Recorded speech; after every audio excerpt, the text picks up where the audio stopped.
Good afternoon, dear students. Today we will discuss about the history of our profession. History of pharmacy.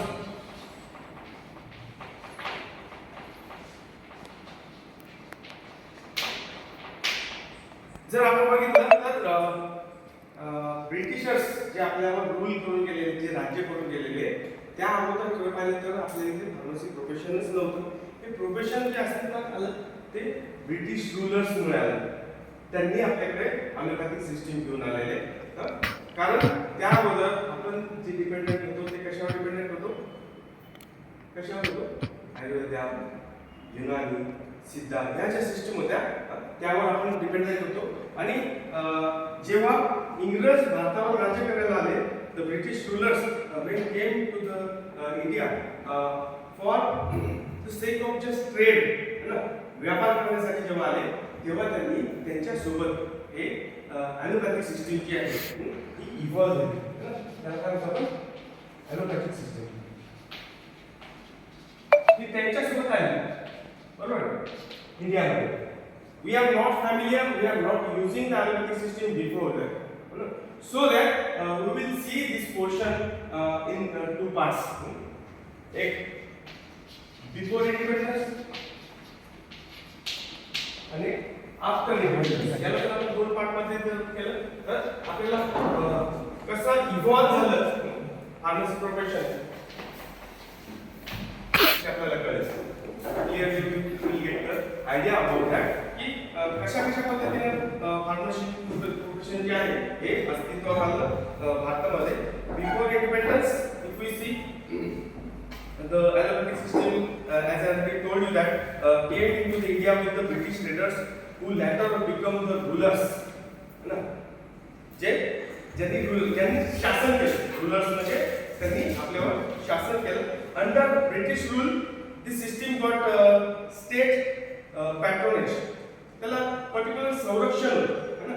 त्यांच्या जेव्हा त्यांचं शासन असताना ही जी allopathic system आहे ती जे स्वतः वापरत होते त्याला पर्टिक्युलर संरक्षण त्यांच्यापुरतं होतं. आपण टोटली त्यावर डिपेंडेंट होतो. अजून जेव्हा कंडिशन आली फर्स्ट वर्ल्ड वॉर झाल्याच्या नंतर, जेव्हा ह्यूज प्रमाणामध्ये मेडिसिनची आवश्यकता भासली, त्यावेळेला सुद्धा ही ॲलोपॅथिक सिस्टीम जी आहे, आज आपण आजही ॲलोपॅथिक सिस्टीमचा वापर क्विक रिकव्हरीसाठी आपण ॲलोपॅथिकच वापरतो. आयुर्वेदासाठी आपण जे जुनाट आजार असतील किंवा लॉंग टर्म ट्रीटमेंटसाठी आपण आजही ॲलोपॅथिक सोडून आयुर्वेदा, होमिओपॅथिक आहे, युनानी सिस्टीम आहे ह्यांचाच वापर करतो. But this was introduce by Britishers. त्यांच्यासोबत ते आलं. At that time it was mean for ruling race only. त्यावेळेला ही जी ॲलोपॅथिक सिस्टीम आहे ही रुलिंग रेस साठी होती. मला झाली रुलिंग रेस म्हणजे काय? ते लोक जे राज्य करत होते, स्वतः ब्रिटिशर्स आणि त्यांच्यासोबत जी कोणी महाराजे, राजे वगैरे होते त्यांच्यापुरतीच ही ॲलोपॅथिक सिस्टीम लागू होती. तेच हे वापरत होते.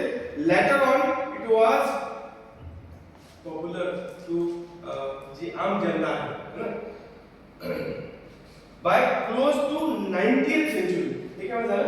19व्या शतकात 19th centuryला याचा वापर, याचं प्रमाण वाढत गेलं. आणि जे फार्मसी प्रोफेशन आहे जे आपल्याकडे अस्तित्वातच नव्हतं. If we see before 1940, before independence, आपण कुठला काळ पाहतोय? 1940 च्या अगोदर. आपल्याला इंडिपेंडन्स केव्हा मिळालं? 1947, 1947. या अगोदर काय काय गोष्टी झालेल्या होत्या? Before 1940 what will happen? Initially all the drugs were imported from Europe. ना जेवढे ड्रग होते हे युरोपवरून इम्पोर्ट केले जायचे. It was imported by Europe. ज्या फॉरेन कंट्रीज होत्या त्यांच्याकडनं आपण हे ड्रग इम्पोर्ट करायचो. आपल्या देशामध्ये, इंडियामध्ये कुठल्याच प्रकारचं मॅन्युफॅक्चरिंग युनिट नव्हतं. आपण ॲलोपॅथिक सिस्टीमवर डिपेंडेंटही नव्हतो. आणि that was came from British rulers. And later on 19व्या शतकाच्या नंतर ही जी सिस्टीम आहे ही जी आम जनता आहे त्यांच्यापर्यंत पोहोचायला लागली आणि त्याची गरज भासायला लागली. The system was began to manufacture in this country again. इथे सुद्धा प्रोडक्शन युनिट हे स्थापन व्हायला लागले 19th सेंचुरीच्या नंतर. जर आपण बघितलं तर 1901 मध्ये व्हेरी फर्स्ट 1901 सगळ्यात पहिलं मॅन्युफॅक्चरिंग युनिट जर पडलं असेल तर that was establishment of Bengal chemicals and pharmaceutical work. काय Bengal chemicals and pharmaceutical work.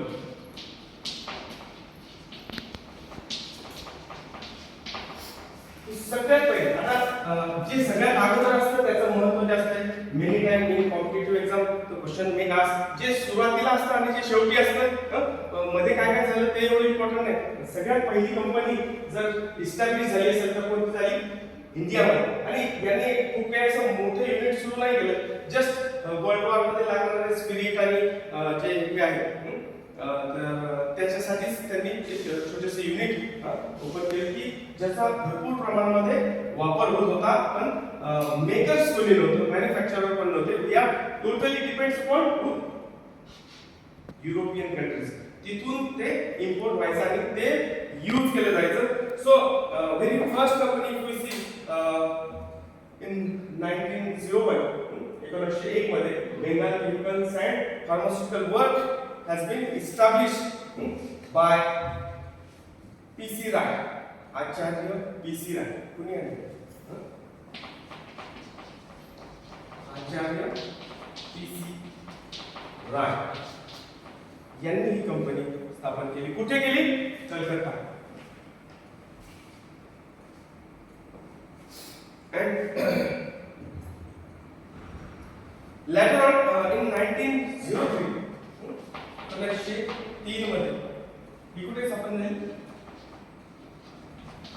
Calcutta. Calcutta या ठिकाणी सगळ्यात पहिली जर कंपनी कोणी तुम्हाला विचारलं आपण can ask you where the first unit manufacturing unit was established in India in Calcutta by whom? P.C. Rai. Acharya P.C. Rai. What's the name? Bengal Chemicals and Pharmaceutical Work. It was just associated with the manufacturing of spirit and all. Second, a small factory at Parel, Bombay. 1903 मध्ये very small unit. Where at Parel, which is a part of Bombay. It was established in 1903. And who established this? Professor T.K. Gujjar.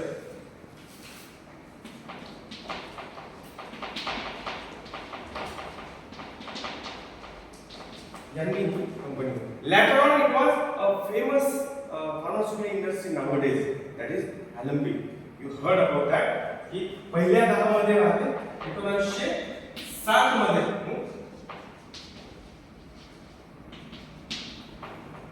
Nowadays it was a big group. पहिल्या 10 मध्ये ही कंपनी आहे Alembic Chemical Works at Baroda, Gujarat मध्ये. Alembic Chemical Works. कुठे? Baroda. Same by professor TK. Gujar. Initially ह्या 3 company establishment इंडियामध्ये जेव्हा ब्रिटिशचं रूल होता, राज्य होतं, तेव्हा या कंपनीने सुरुवात केली होती. कारण जे काही ड्रग्स वापरले जायचे, drugs which were mostly exported from European country, that quality of drug was not good. ना का? कारण त्यांना माहिती होतं जे ट्रेडर्स होते, फॉरेन ट्रेडर्स जे होते त्यांना माहिती होते की ते स्कोप आहे आणि there was no any stringent provisions, there was no any kind of act ना कुठल्याच प्रकारचा कायदा कानून ड्रग्सच्या बाबतीमध्ये कुठलेच नियम provisions कुठलेच नाहीये. So that he took the advantage of this situation. And what was the consequences? Foreign manufacturers dumped the inferior quality of medicines.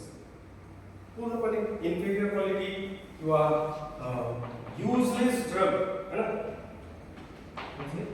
Inferior adulterated अशा क्वालिटीचे ड्रग जे आहेत ते काय करायचे, इम्पोर्ट करायचे आपल्याला, कारण त्यांना माहिती होतं की देयर वॉज नो एनी स्ट्रिंजंट म्हणजे कडक कायदा कुठलाच नाही, कुठले स्ट्रिंजंट प्रोव्हिजन्स ते नाहीये. That's why they took the advantage of the situation and have dumped the drugs, finished product in India, which was not good quality, or you can say which was totally all sorts of useless and deleterious drugs which were sold by unqualified men. Right? एकतर ड्रगची quality व्यवस्थित नाहीये आणि इथे pharmacy profession हे अस्तित्वातच नाहीये, त्याला विकण्यासाठी सुद्धा अनक्वालिफाईड पर्सन हेच विकत होते. त्यांनाच माहिती नव्हतं की या ड्रगची क्वालिटी काय असायला पाहिजे, कुणी विकायला पाहिजे. So that this situation came into take consideration by our government. That आपल्या गव्हर्नमेंटला जेव्हा जाग येईपर्यंत 1930 पर्यंत हे सर्व गोष्टी आपण पाहत होतो. 1907 नंतर 1930 मध्ये काय झालं की गव्हर्नमेंटच्या ह्या सगळ्या गोष्टी लक्षात यायला लागल्या. पण काय करायचंय, कसं करायचंय, त्यासाठी Indian government has decided to form a committee. He has constituted a committee under the chairmanship of R.N. Chopra. Under R.N. Chopra यांच्या अध्यक्षतेखाली त्यांनी काय केलं, एक कमिटी स्थापन केली, काही लोकांची कमिटी स्थापन केली. And said that government said that की find out what kind of the problems were associated with the drug. जी इन्फेरियर क्वालिटी ड्रग आपण एक्सपोर्ट इम्पोर्ट करतोय, आपल्याकडनं क्रूड ड्रग्सचा एवढा मोठा साठा असताना तो तिकडे एक्सपोर्ट केल्याच्या नंतर 4 पट फिनिश प्रॉडक्टला देऊन आपण ते जे इम्पोर्ट करतोय ते सुद्धा इन्फेरियर क्वालिटीचं आहे, ते सुद्धा त्याची युजलेस ड्रग्स ते आपण वापरत होतो. हे जेव्हा गव्हर्नमेंटच्या लक्षात आलं तेव्हा under the chairmanship of R.N. Chopra drug enquiry committee असं त्या कमिटीचं नाव होतं, ज्यांना सांगितलं होतं की just go to the market and go to throughout India, what were the condition is there regarding the drug which we are using, which we are imported from the foreign traders. They took the advantage, they sending us the inferior quality useless drugs which we are using. हे जेव्हा लक्षात आलं तेव्हा drug inquiry कमिटीचं काम काय होतं की problem find out करायचा आणि he has given the recommendation of this condition. त्यांना काय करायचं होतं, 1 वर्षाच्या कालावधीच्या नंतर 1931 मध्ये त्यांनी काय केले, रिकमेंडेशन्सचे रिपोर्ट बनवलं पूर्ण. आपल्या इथं फार्मसी प्रोफेशनल्स नाही आहेत, आपल्या इथं मॅन्युफॅक्चरिंग आपण करत नाही. आपल्या इकडचं जे क्रूड फॉर्म मध्ये जेवढाही ड्रग साठा आहे तो बाहेर जातो. इन्फेरियर क्वालिटी ड्रग आपल्याकडं फॉर्म्युलेट होऊन येतो, फायनल प्रॉडक्ट म्हणून येतो, तो सुद्धा त्याची क्वालिटी व्यवस्थित नाहीये. आपल्या इथे हे प्रोफेशनच अस्तित्वात नाही, आपल्या इथं फार्मसी एज्युकेशनच नाहीये. आणि जे कोणी हे काम करताय that are just so called compounders. हे तो तर गॅप जो आहे तो ते फिल करत होते, त्यांना आपण कंपाऊंडर म्हणायचो. 1931 मध्ये this committee has published its reports regarding the situation. It was reported that there was no recognized or specialized profession of pharmacy. Recognized profession आपल्या इथं अस्तित्वातच नाही, फार्मसी प्रोफेशनच नाहीये, ही बाब लक्षात आणून दिली. A set of people known as compounders were filling this gap. Just the trained peoples which are not qualified men, ते हे काम करायचे. So the Indian government has decided to take this in consideration. After that, just after publication of this report, Professor M.L. Shroff, he got the opportunity to start the pharmacy profession in India. The very first time जर pharmacy profession जर सुरू झालं असेल तर ते झालं Banaras Hindu university by professor M.N.. Shaw after the recommendations it was initiated the pharmaceutical education at university level. कुठे तर बनारस हिंदू युनिव्हर्सिटी बनारस हिंदू युनिव्हर्सिटी इथे बनारस हिंदू युनिव्हर्सिटी कुणी by professor M.N.. Shaw.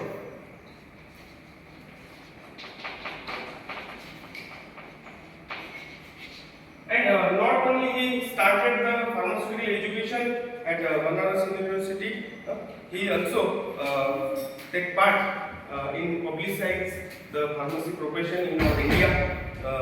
The Indian Journal of Pharmacy was again started by M.N. Shah in 1939. 39 मध्ये Indian journal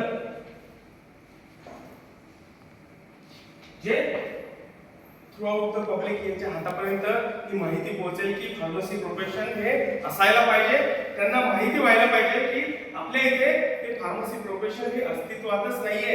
जर्नल्सच्या माध्यमातून त्यांनी publicise केलं. Not only the journals, he has constituted the association, the United province pharmaceutical association PPA, UPPA, United Province Pharmaceutical Association. Later it was converted into the Indian Pharmaceutical Association. पुढे त्याला काय नाव दिलं की Indian pharmaceutical association. इथपर्यंत कळलं तुम्हाला? सुरुवातीला आपण 3 कंपन्या बघितल्या की त्या इनिशिएट झाल्या. पहिली कंपनी होती बेंगाल केमिकल्स, है ना.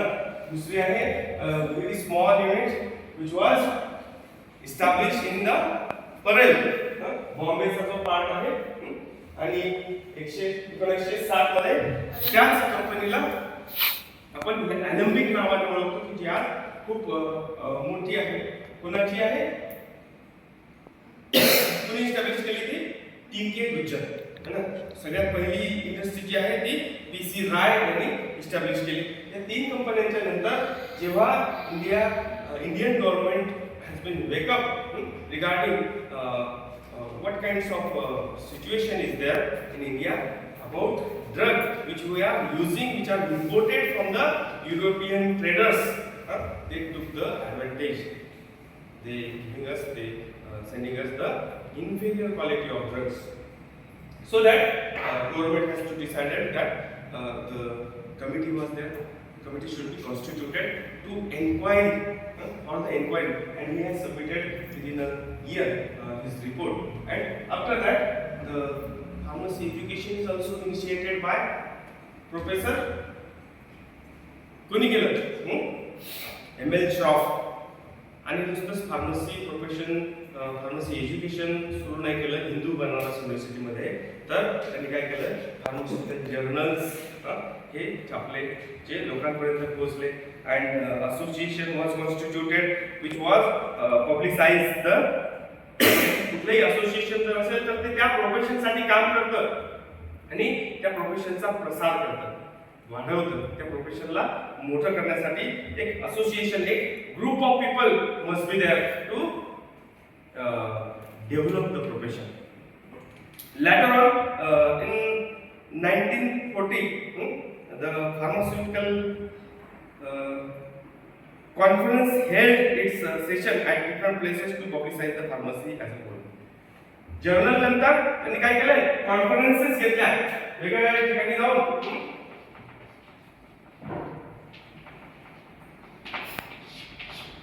इंडियामध्ये वेगळ्या वेगळ्या ठिकाणी फार्मसी प्रोफेशनची माहिती व्हायला पाहिजे, त्यासाठी 1939 आणि 40च्या दरम्यान pharmaceutical conferences has been held its session at different places to publicise the pharmacy profession in India. And थोडंसं आपण मागे जर गेलो 1937 मध्ये government of India brought the import of drug bill. काय 1937 मध्ये 1937 40 मध्ये या गोष्टी होत होत्या. 1937 मध्ये जर आपण गव्हर्नमेंट ऑफ इंडियाने काय प्रयत्न केला होता तर इम्पोर्ट काय आहे इम्पोर्ट ऑफ ड्रग बिल हे पार्लियामेंटमध्ये व्हॉइस हॅज बीन रेज्ड. त्यांनी आवाज उठवला की जे काही इम्पोर्ट होतंय ते चुकीच्या पद्धतीने inferior quality of drugs we are taking from the foreign traders. तर त्या बाबतीत आवाज येण्यासाठी इट वॉज विड्रॉन हे काढून घेण्यात आलं. पण कालांतराने 1940 मध्ये government brought the drug bill. त्याला तेवढा वेळ लागला. 1940 पर्यंत काय झालं हे पण विड्रॉल झालं हे कॅन्सल झालं हे टिकलंच नाही. तर त्यानंतर आले ड्रग बिल. त्यातला इम्पोर्ट शब्द हा वगळून टाकला. ड्रग्सच्या बाबतीमध्ये जेवढं काही असेल काय not only the import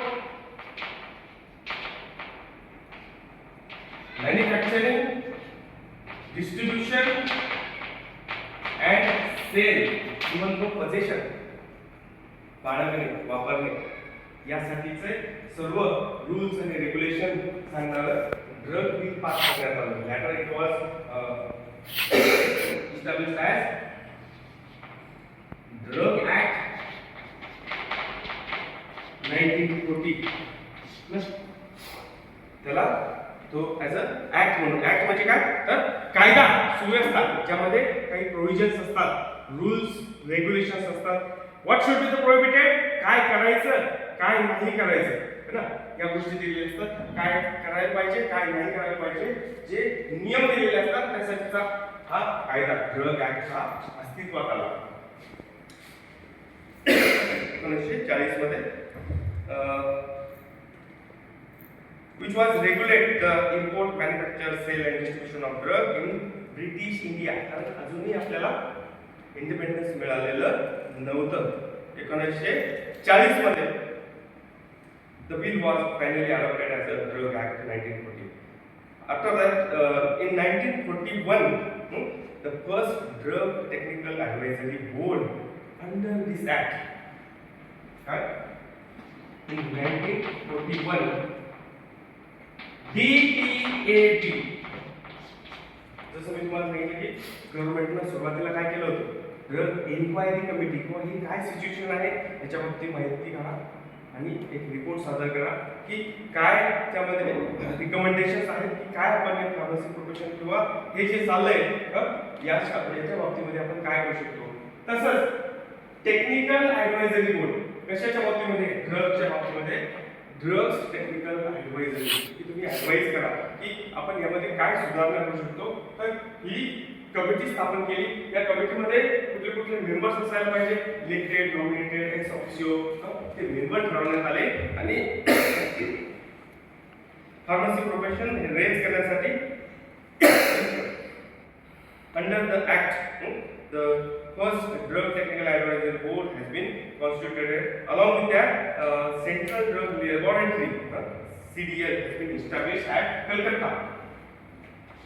Central drug laboratory at Calcutta. आपलं स्वतःचं ड्रग टेस्टिंग लॅबोरेटरी असायला पाहिजे. What ever the inferior quality they are imported in all India. त्याची क्वालिटी चेक करण्यासाठी आपल्या इंडियाचं स्वतः गव्हर्नमेंट स्वतःचं central drug laboratory testing lab त्या ठिकाणी असायला पाहिजे. त्या इस्टॅब्लिश करण्यात आल्या. And after that in 1945 drug rule under this act again was establish. Drug act 1940 च्या अंतर्गत ड्रग रूल ज्यामध्ये नियम प्रोव्हिजन्स काय तरतुदी असायला पाहिजे त्या देण्यात आल्या इन 1945. कारण हा जो ऍक्ट आहे टाइम टू टाइम यामध्ये अमेंडमेंट करण्यात आले सुधारणा करण्यात आल्या काय काय करायला पाहिजे. In 1945 there was drug rule. Rule म्हणजे काय नियम काय अटी असायला पाहिजे काय करायला पाहिजे what should be the provisions.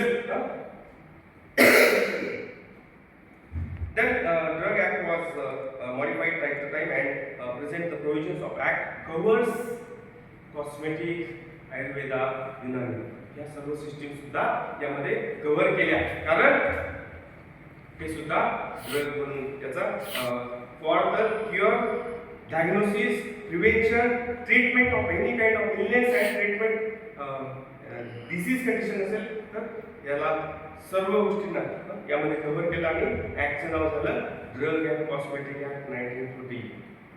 लक्षात, या सर्व गोष्टी यामध्ये आल्या, या सर्व यांनी कव्हर केल्या या ऍक्ट मध्ये. In 1945 government dropped after that. हे तर झालं ड्रगच्या बाबतीत, बरोबर. परंतु फार्मसी प्रोफेशनच्या बाबतीमध्ये सुद्धा असेच काही नियम असायला पाहिजे. जे ड्रग आपण वापरतोय त्या बाबतीत तर सर्व गोष्टी येऊन गेल्या, त्याच्या मॅन्युफॅक्चरिंगच्या बाबतीमध्ये, डिस्ट्रीब्युशनच्या बाबतीमध्ये, पोझिशन सेलच्या बाबतीमध्ये, पण फार्मसी प्रोफेशनच आपल्या इथं अस्तित्वात नाहीये. तर त्यानंतर आलंय फार्मसी बिल. जसं ड्रग बिल होतं, government has raised the question, there should be the pharmacy profession. In 1945, government brought the pharmacy bill to standardize the pharmacy education in India. कशा करता? फार्मसी एज्युकेशनचं स्टँडर्ड ना वाढवण्याकरता, फार्मसी एज्युकेशनचं standard हे raise करण्यासाठी ना, त्याचं स्टँडर्ड रेज करण्यासाठी फार्मसी बिल हे पास करण्यात आलं. We brought the pharmacy bill. In later on it was converted into the pharmacy act. जसा ड्रग ऍक्ट आहे तसा फार्मसी ऍक्ट पण तोपर्यंत वेळ लागला. After independence pharmacy act 1948 was established. अस्तित्वात आला. फार्मसी प्रोफेशनच्या बाबतीमध्ये स्ट्रिंजेंट प्रोव्हिजन्स तिथे करण्यात आले की फार्मसी प्रोफेशनचा माणूसच फार्मसी मध्ये काम करायला पाहिजे. या प्रोफेशन मध्ये जो काम करतोय तो वेल ट्रेन्ड, वेल क्वालिफाईड असायला पाहिजे. मग त्याचं क्वालिफिकेशन कशा पद्धतीचं असायला पाहिजे, त्यासाठी मग एज्युकेशन रेग्युलेशन आहे. तुमचा जो 2020 नंतर 21, 22, 23 च्या बॅचला जो सिलेबस बदलला, हा कशाच्या आधारे बदलला? तर एज्युकेशन रेग्युलेशन. ER 2020 च्या प्रत्येक बुकवर काय लिहिलेलं आहे ब्रॅकेटमध्ये? As per the syllabus design, as per the education regulation 2020. 2020 मध्ये त्यामध्ये अमेंडमेंट करण्यात आले, त्यामध्ये सुधारणा करण्यात आल्या. नवीन नवीन जे चॅप्टर्स आहेत, नवीन नवीन जे टॉपिक आहेत, जसं फार्मास्युटिकल ज्युरिस्प्रुडन्स आहे, याच्यामध्ये हे सर्व ऍक्ट आपल्याला अभ्यास करायला मिळतात. Not only the drug act, drug and cosmetic act, not only pharmacy act, so many acts are there. आणि त्यानंतर सुद्धा बरेचसे जे ऍक्ट आले ते त्यामध्ये इन्क्लूड केले ना. आणि new syllabus has been constructed Pune under the pharmacy act by education regulation. ते आपण याच्यामध्ये बघू. आफ्टर दॅट इन 1946 1945 मध्ये हे बिल पास झालं. लगेचच 1946 the Indian pharmacopoeia list was published. Indian pharmacopoeia list, काय म्हणतोय मी? List, not pharmacopoeia, just a list. The drugs which are not included in British Pharmacopoeia. We are totally dependent upon the British Pharmacopoeia. British Pharmacopoeia मध्ये ड्रगची माहिती आहे, पूर्ण monogram आहे, तो आपण वापरत होतो, तो आपण यूज करत होतो. ज्या काही इंडस्ट्री आपल्या इथे इस्टॅब्लिश झालेल्या होत्या काय वापरायचं? British pharmacopoeia. But later on, the Indian Pharmacopoeia list was published under the chairmanship of R.N. Chopra. Now, कुणाच्या under? R.N. Chopra. Pharmacopoeia list बनवण्यात आली की कुठले ड्रग आपण वापरतोय जे ब्रिटिश फार्माकोपिया मध्ये सुद्धा नाहीये, ते सुद्धा ड्रग याच्यामध्ये इन्क्लूड करण्यात आले आणि एक लिस्ट, एक यादी पब्लिश करण्यात आली 1946 मध्ये under the chairmanship of R.N. Chopra. It contains list of drugs used in India. Time to time it was amended, which was not in the British Pharmacopoeia. And then हे तर झालं 1946 पर्यंत. आणि later on we got the independence. हे कुठपर्यंत आलं? आपलं before independence. या सिच्युएशन मध्ये आपलं प्रोफेशन ऍटलीस्ट इथपर्यंत तर आलं होतं की ड्रग्सच्या बाबतीमध्ये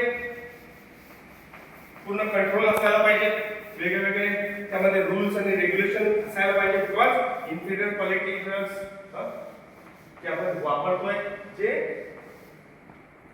फॉरेन ट्रेडर्स त्या सिच्युएशनचा फायदा घेऊन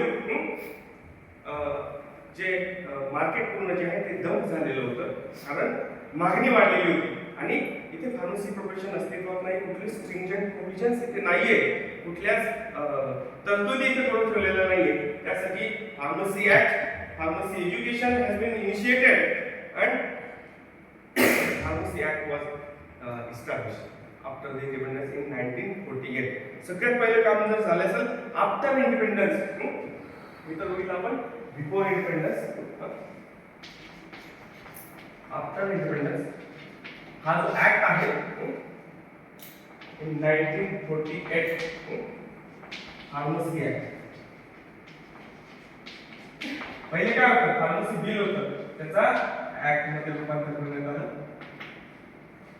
त्यामध्ये रूल्स रेग्युलेशन काही प्रोव्हिजन्स त्यामध्ये तरतुदी मांडण्यात आल्या की फार्मसी प्रोफेशन, फार्मसी एज्युकेशनचं स्टँडर्ड वाढवण्याकरता हा ऍक्ट अस्तित्वात आला. Later on, in that period only, Indian Pharmacopoeial Committee was constituted. ला कमिटी स्थापन केली कशासाठी, फार्माकोपिया. इंडियन फार्माकोपिया बनवायचा आहे, आपला स्वतःचा इंडियन फार्माकोपिया असायला पाहिजे. या अगोदर फक्त काय होतं, pharmacopoeial list was published by government, पण स्वतःचा फार्माकोपिया आपण रेफर करणार. Pharmacopoeia is nothing but the official book which was published by that government, which consists of संपूर्ण मोनोग्राफ, त्याच्यामध्ये ड्रग्सचे त्या देशामध्ये यूज केले जातात तो त्याचा पूर्ण मोनोग्राफ, त्याच्या पर्सेंट प्युरिटी पासून की पॅरासिटामॉल आहे तर पॅरासिटामॉल केव्हा म्हणायचं की ही जी वस्तू आहे हिला पॅरासिटामॉल म्हणायचं, त्याची पर्सेंटेज प्युरिटी, त्याच्या संपूर्ण टेस्ट, त्यापासून आपण कोणते कोणते फॉर्म्युलेशन बनवतोय, त्याची टायट्रेशन, त्याचं सर्व आपण त्याला म्हणतो, ते सर्व जे आहे ते त्या बुकमध्ये ज्याला रेफर करून आपण मॅन्युफॅक्चरिंग करू शकतो, रिसर्च करू शकतो.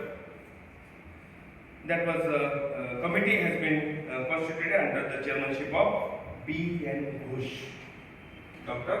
B.N. Ghosh. त्यांच्या अध्यक्षतेखाली under the chairmanship of B.N. Ghosh, the committee was established, constituted for the preparation of Indian pharmacopoeia. Later on, we found that की गव्हर्नमेंट एवढं सगळं करत आहे, तर आपल्या प्रोफेशनमध्ये जसं मेडिकल काउन्सिल ऑफ इंडिया आहे तसंच फार्मसी काउन्सिल पण असायला पाहिजे, ते अस्तित्वात यायला पाहिजे. 1949 pharmacy council of India has been established. आपल्या प्रोफेशनचं स्वतंत्र असं council was established under the pharmacy act 1948. या तरतुदी त्या ऍक्ट मध्ये दिलेली आहे की फार्मसी ऍक्ट नुसार फार्मसी प्रोफेशन चालवण्यासाठी काय पाहिजे, स्वतंत्र काउन्सिल असायला पाहिजे. जसं medical council MCI, medical council of India जसं आहे त्याच पद्धतीचं फार्मसीचं स्वतःचं काउन्सिल असायला पाहिजे. It was established in 1949 under the provisions given in pharmacy act 1948. Later on in 1954, as I already told you that education regulation have came in force. 1954 ER ज्यात लिहिलेलं असतं ना ER 2020.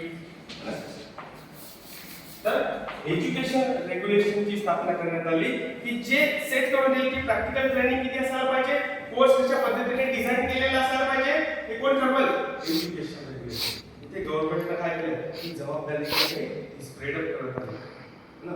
फार्मसी काउन्सिलला सर्व फार्मसीच्या बाबतीत बघून घ्यायचं. The pharmacy act under the pharmacy act त्याच्यामध्ये तसं तरतुदी दिलेली आहे की स्वतंत्र काउन्सिल असायला पाहिजे. तर फार्मसी काउन्सिल ऑफ इंडियाची स्थापना करण्यात आली. त्याच्यानंतर एज्युकेशन सिस्टीम जी आहे त्याचं स्टँडर्ड जे आहे ते वाढवण्याकरता त्याचा कोर्स कसा डिझाईन केलेला असायला पाहिजे, कुठले कुठले कोर्सेस असायला पाहिजे, त्यामध्ये प्रॅक्टिकल ट्रेनिंग किती असायला पाहिजे, तेव्हा आपण त्याला रजिस्टर्ड फार्मासिस्ट म्हणून त्याला नाव त्याचं नोंदता येईल ना. नाव नोंदवायचं सुद्धा काम कोणाचं आहे तर फार्मसी काउन्सिल ऑफ इंडिया यांनी काय केलं, स्प्रेडअप केलं. त्यामध्ये काही राज्य सुटले होते की स्टेट फार्मसी काउन्सिल त्या राज्यामध्ये नव्हतं, पण ही सुरुवात झालेली होती. त्या स्टेटमध्ये जो व्यक्ती ह्या प्रोफेशन मध्ये काम करतोय त्याचं नाव रजिस्टर करायला सुरुवात केली. तेव्हाच आपण म्हणतोय की पर्टिक्युलर डिप्लोमा असेल, डिग्री असेल, त्यानंतर सुद्धा प्रॅक्टिकल ट्रेनिंग पूर्ण केल्यानंतर आपल्याला रजिस्ट्रेशन करता येतं. रजिस्ट्रेशन जर असलं तर आपल्या या प्रोफेशन मध्ये काम करता येतं. तेवढे स्ट्रिंजंट प्रोव्हिजन्स त्या ठिकाणी लागू करायला सुरुवात झाली होती after independence. The medicinal and toilet preparation act 1955. याच्यानंतर लगेच आहे 1955 medicinal and toilet preparation act. याबद्दल आपण दोन ऍक्ट ऐकले होते, ड्रग अँड कॉस्मेटिक ऍक्ट ड्रगच्या बाबतीमध्ये, फार्मसी प्रोफेशन त्याचं फार्मसी एज्युकेशनच्या बाबतीमध्ये pharmacy act 1948. After that so many acts was evolve time to time की अल्कोहोल त्यावर युटिलायझेशन करण्यासाठी एक्साइज ड्युटी है ना, म्हणजे एक्साइज ड्युटी करण्यासाठी टॅक्स युटिलायझेशन ऑफ अल्कोहोल, त्याचा मिसयूज व्हायला नाही पाहिजे, त्याचा संपूर्ण हिशोब ठेवला गेला पाहिजे की कुठे अल्कोहोलचा वापर होतोय. त्यासाठीचे रूल्स अँड रेग्युलेशन या ऍक्ट मध्ये आलेले 1955. Medicinal and toilet preparation act was established. Later on the first edition of Indian Pharmacopoeia in 1955.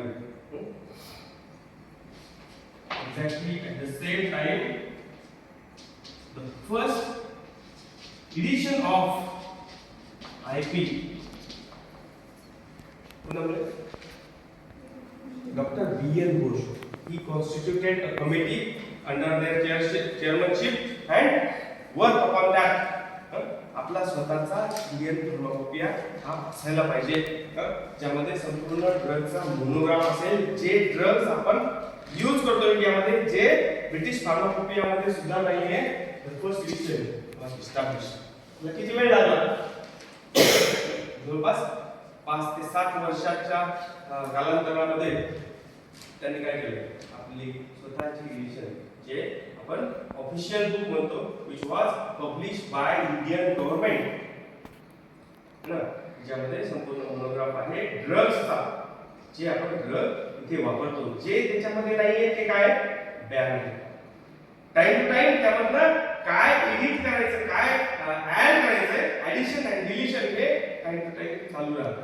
कुठल्या ड्रगचे प्रॉब्लेम जर येत आहेत तर त्याला काय करतात, त्यामध्ये खाली टाकतात, त्याला बॅन करतात. आपण बरेचदा न्यूज वर बघतो की अमुक अमुक ड्रग हा बॅन करण्यात आला. बॅन करण्यात आला म्हणजे काय केलं, त्याला आयपी मधून काढलं.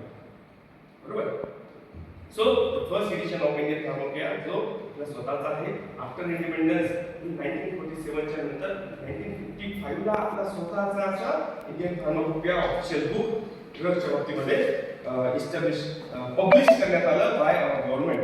Then another act in 1966, DPCO. 1966 DPCO, Drug Price Control Act. But before that, we must know that this act was or this is an order. This is under the Essential Commodity Act 1955. Right? Essential Commodity Act 1955. याच कालावधीमध्ये जेव्हा first edition Indian फार्माकोपियाची झाली होती, एक essential commodity act होता तो तेव्हा त्याच्या अंतर्गत drug price control order has been enforced. लागू करण्यात आली. ड्रग प्राइस कंट्रोल ऍक्ट हा निर्माण झाला जो ड्रगच्या प्राइसशी रिलेटेड आहे. इसेन्शियल कमोडिटीज म्हणजे जे आपल्याला जीवनावश्यक आहे, जे मेडिसिन्स आपल्याला जीवनावश्यक आहे त्याच्या अंतर्गत ड्रगच्या ज्या प्राइस आहेत त्या खूप जास्त वाढल्या नाही पाहिजे. जो गोरगरीब आहे त्याला लाईफ सेव्हिंग ड्रग हे त्या दरामध्ये मिळाले पाहिजे. कारण हे इसेन्शियल कम्युनिटीमध्ये येतं ना, ड्रग जे लाईफ सेव्हिंग ड्रग जे आहे हे त्यामध्ये येतं. So that under this act drug price control order has been established. है ना, त्याच्यामध्ये आपण सगळ्यात पहिले काय बघितलं, ड्रग ऍक्ट. नंतर तो ड्रगच्या रिलेटेड होता फार्मसी ऍक्ट. हे एज्युकेशन फार्मसी प्रोफेशन्स जे आहे ते स्टँडर्डायझेशन वाढवण्याकरता. त्याच्यानंतर आपण आपलं स्वतंत्र काउन्सिल असायला पाहिजे, एक कमिटी असायला पाहिजे की ज्यांनी इंडियन फार्माकोपिया बनवला पाहिजे. एज्युकेशन रेग्युलेशन असायला पाहिजे की जे फार्मसी प्रोफेशन रेज करेल. त्यानंतर अल्कोहोलचं युटिलायझेशन प्रॉपर होण्याकरता मेडिसिनल अँड टॉयलेट प्रिपरेशन हा ऍक्ट आला की जो एक्साइज ड्युटी त्यावरती लावत होता. आणि नंतर आपला फार्माकोपिया इसेन्शियल कमोडिटी ऍक्टच्या अंतर्गत drug price control order later on the next act. कारण याच्यानंतर एक एक एक एक ऍक्ट म्हणजे कायदा सुव्यवस्था ज्यामध्ये रूल्स प्रोव्हिजन्स स्ट्रिंजंट दिलेले आहेत की ज्याला फॉलो नाही केला तर there will be the penalty, imprisonment, fine, या सर्व गोष्टी लागू व्हायला लागल्या. देन 1966 च्या नंतर 1985 NDPS act. 1985 NDPS narcotic and psychotropic substances act. ज्यामध्ये कितीही मोठा माणूस असेल, संजय दत्त जर असेल, शाहरुख खानचा मुलगा जर असेल, तोही याच्यामध्ये सुटणार नाही. याचं सेवन करणं, याचं सेल करणं, याचं डिस्ट्रीब्युशन करणं that should be controlled because this act was to protect our society from addictive drugs. Right? Protection from what? Protect from addictive. Addictive म्हणजे काय?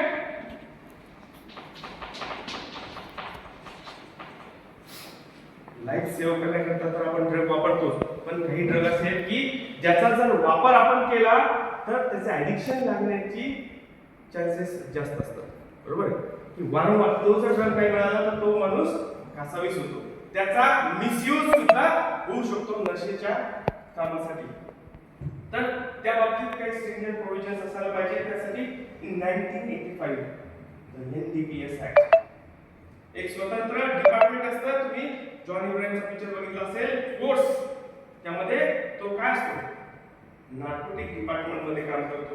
हे कुठे कुठे स्पुरियसनेस किंवा sorry to protect this act he work on that की याचा misuse कुठे होतोय ना ते बघण्यासाठी, ती देखरेख करण्यासाठी हा कायदा अस्तित्वात आला NDPS act. And later on the drug policy 1978, drug policy 1986, the new drug policy has been announced, which was regarding the proper control over the drug policy.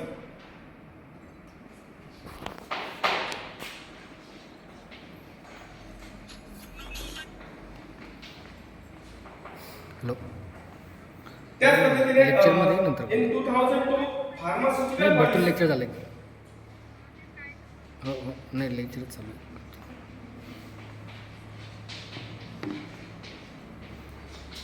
but it was not implemented.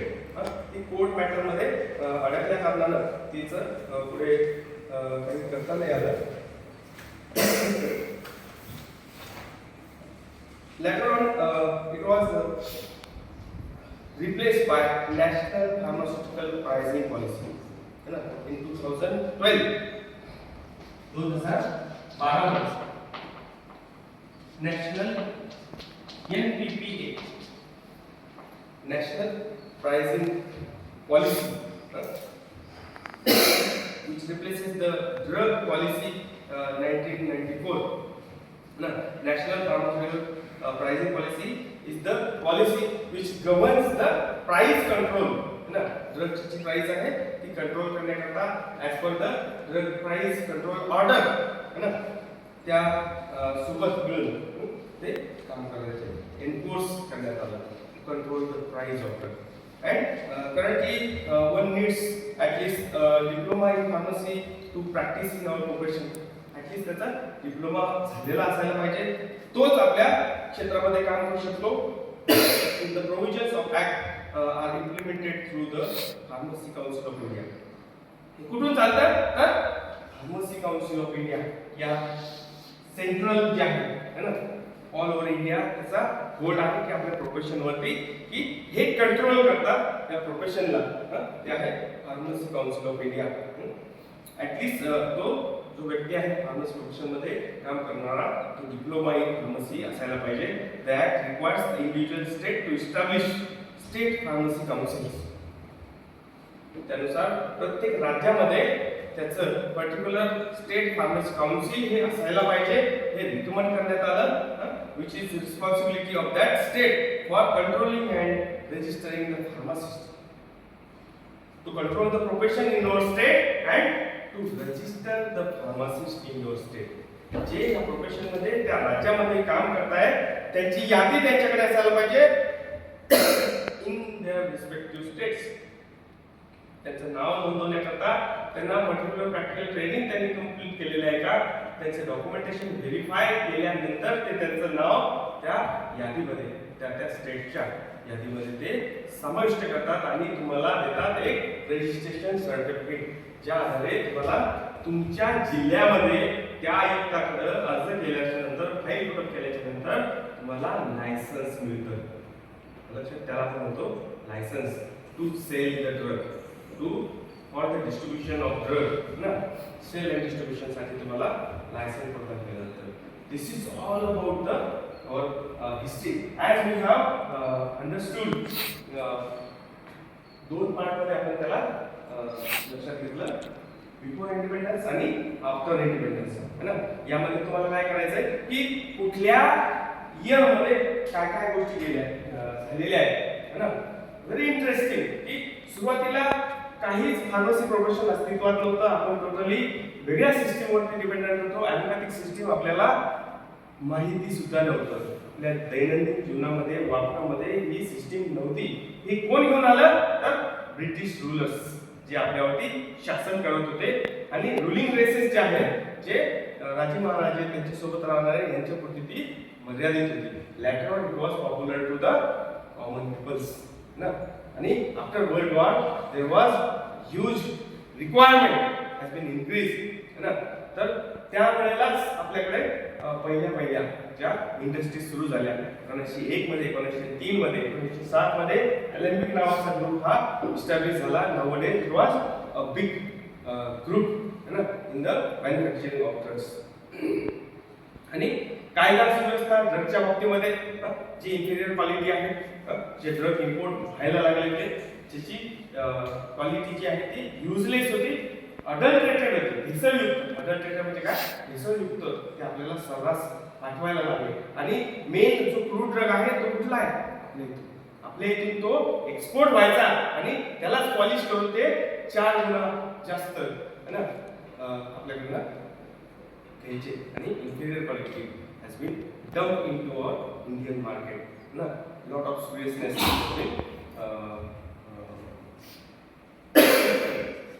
त्या मार्केटला त्यांनी काय केलं, घाण करून टाकलं की spurious क्वालिटीचे ड्रग. मग इंडियन गव्हर्नमेंटच्या लक्षात आल्याच्या नंतर इंडियन गव्हर्नमेंटने काय केलं की कमिटीची स्थापना केली की काय सिच्युएशन आहे स्टडी करा. आणि त्या कमिटीने काय केलं की रिकमेंडेशन दिले की आपली इथं हे प्रोफेशनच अस्तित्वात नाहीये. कंपाऊंडर्स आर फिलिंग दिस गॅप. जस्ट कंपाऊंडर लोक आहेत की ते इम्पोर्ट केलेला जो माल आहे तो आपल्या इथं हाताळताय, वापरताय, सेल करताय. तर ड्रगच्या बाबतीमध्ये ड्रग बिल पास झाल्याच्या नंतर, ड्रग ऍक्ट अस्तित्वात आल्याच्या नंतर त्यामध्ये import, not only the import, manufacturing, distribution, sale, position याच्या बाबतीमध्ये कंट्रोल आला. त्यानंतर फार्मसी प्रोफेशन असायला पाहिजे. त्यासाठी बनारस हिंदू युनिव्हर्सिटीमध्ये पहिलं फार्मास्युटिकल एज्युकेशन हे स्टार्ट करण्यात आलं. कोणी केलं? Professor M L. श्रॉफ, बरोबर. आणि त्यांनीच काय केलं की फार्मास्युटिकल जर्नल्स असतील, असोसिएशन्स असतील आणि कॉन्फरन्सेस असतील याच्या माध्यमातून जे आपलं प्रोफेशन आहे ते पब्लिसाइज करायला सुरुवात केली. आणि हे दोन जे ऍक्ट आहेत, ड्रग ऍक्ट आणि फार्मसी ऍक्ट 1948, ड्रग ऍक्ट 1940 ना, ड्रग अँड कॉस्मेटिक ऍक्ट, जे नंतर त्यामध्ये सर्व गोष्टी आल्या, आयुर्वेदात, सिद्ध युनानी, होमिओपॅथी सर्व त्याच्या अंडर आले. त्यानंतर ते बनले pharmacy sorry drug and cosmetic act 1940. त्याच्यानंतर बरेच ऍक्ट इस्टॅब्लिश व्हायला लागले, ज्याच्यामध्ये आपण पहिला बघितला medicinal and toilet preparation act, जो अल्कोहोल युटिलायझेशनवर कंट्रोल करेल. त्याच्यानंतर आला